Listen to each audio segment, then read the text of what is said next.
CIA has organized this conference on reforms, poverty, and the socially disadvantaged. The paper is presented by several academicians from Columbia University, as well as University of Maryland, and some of the top economists of this country.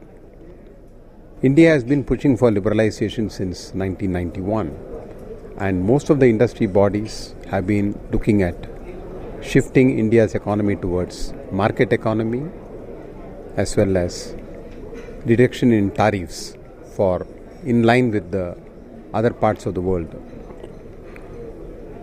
But there are also, while the country has grown in the last decade or more at a very hot pace of 8 to 9% GDP throughout, and our country's GDP has more than doubled in the last decade, there is always a question whether this income generation has reached every pocket of its population.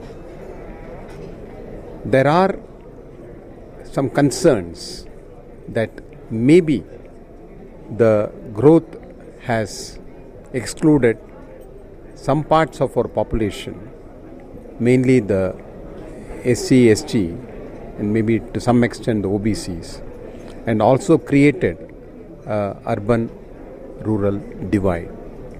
So in this context, these papers today have come out with what happens when countries have grown like this, and examples are very much there that the Southeast Asian countries like Korea have evolved after liberalization, and the general income per capita has increased, and same is the case with China.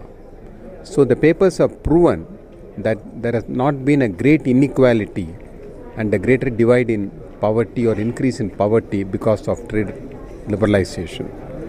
But at the same time, there are people where CIA has also done studies where we feel the state needs to address the regional imbalance. While as a state we may have done well, a closer home, whether it is Karnataka, where there is imbalance between the North Karnataka and South Karnataka. You remove the greater Bangalore and Mysore, you remove 50% of the state GSDP.